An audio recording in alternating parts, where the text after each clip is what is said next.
Abe Lincoln's hat, Neil Armstrong's spacesuit, and a bottle of Stag's Leap Cab all doing in the same sentence? Well, they all made the Smithsonian's list of the 101 objects that made America. We are here in the caves at Stag's Leap Wine Cellars. I'm thrilled to be joined by winemaker Marcus Notaro. Will you tell us a little bit about the history of Stag's Leap Wine Cellars? Absolutely. Stag's Leap Wine Cellars has a fantastic history.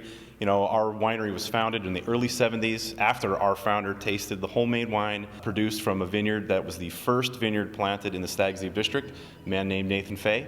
This wine from his homemade grapes inspired him to purchase the 30 acres right next door, plant it, called it SLV Vineyard, and the 1973 vintage of SLV Cabernet Sauvignon was the wine that was put into a tasting called the Judgment of Paris in 1976 and best of the best of Bordeaux.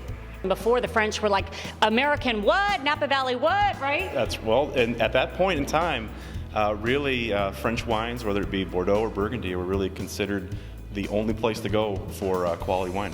It was listed as one of the 101 objects that made America by the Smithsonian. How cool is that? It's quite an honor. That event for sure is historical and is a great honor for Stag's Leap Wine Cellars, but that event really transformed the Napa Valley and kind of showed the world that American wine, California wine is world class. You've got a fantastic wine here for us. Marcus, why don't you tell us what you brought? Well, we're tasting our Artemis Cabernet Sauvignon. Artemis is the goddess of the hunt, and this is a hunt around Napa Valley. So Artemis is meant to be a Napa Valley blend, kind of to show you a little bit of what the Napa Valley was like for that particular year. So we get grapes up in the warmer areas up north, Calistoga, St. Helena, here in the Stag's Leap district, and then also some in the cooler parts, Coombsville and the Carneros area as well.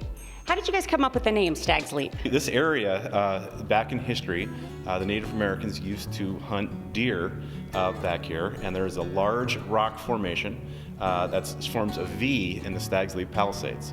And as history goes, on one of these hunts, a stag, deer, made it all the way to the top of these rocks and actually jumped from one formation to another. And that's how the area got known as the Stag's Leap District. And of course, us as being one of the first wineries here producing Cabernet Sauvignon, it defines our area. And then I got to ask you the hardest question of the day. What would you pair, or what do you pair with this particular Napa Valley? Well, our style of our wines is to be very balanced. Meaning the wines, when you taste them, we call it an iron fist and a velvet glove. So they're full of flavor, but without being heavy. And that makes them very, very flexible also when you're pairing them with food.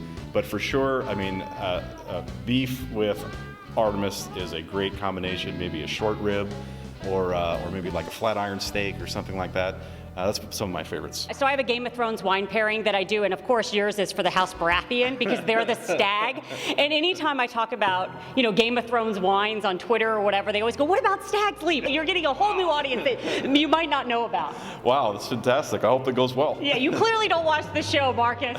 My kids are too young. Yeah, okay. You've got 5 books to read, and then you'll catch up with you. So you've got a whole different audience of wine lovers that probably would have been beer drinkers if it wasn't for your fantastic label. Do you have a cheers or a toast or anything that you say around your house or around the winery here? Just a salute. Salute. Cheers. Cheers.